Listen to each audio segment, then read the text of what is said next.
En Côte d'Ivoire, une nouvelle loi portant suppression de l'impôt sur les bénéfices industriels et commerciaux dans le secteur minier a été adoptée à l'Assemblée nationale le 18 juin. La nouvelle disposition devrait rapporter à l'État 200 milliards de francs CFA de recettes fiscales, à en croire les autorités. Ça a pu être vu d'un bon œil dans la mesure où l'impact indirect serait d'attirer davantage d'investissements dans le secteur, ce qui va se réjaillir sur l'économie.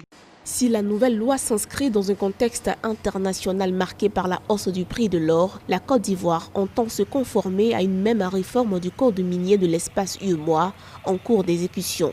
La réforme vient par ailleurs à point nommé pour rééquilibrer le régime fiscal du secteur. Ça va entraîner davantage d'investissements dans le secteur minier, la création d'emplois, l'attractivité de ce secteur d'un point de vue des investissements directs étrangers. Donc aujourd'hui, on peut dire que il y aura des avantages énormes. Mais à côté de cela, peut-être que davantage, on doit aussi mettre l'accent sur la transformation locale des différentes ressources du sous-sol. Et c'est un aspect qui manque encore aujourd'hui dans notre développement économique, dont nos différents gouvernants doivent penser à transformer davantage sur place les ressources du sous-sol ivoirien. Ça va créer d'autres emplois et ça va permettre d'avoir des gains de productivité sur l'ensemble même de la chaîne de valeur.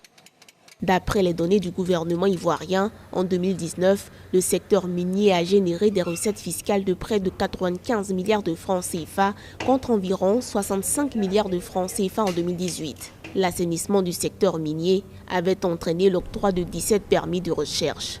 27 autres, arrivés à terme, avaient été retirés.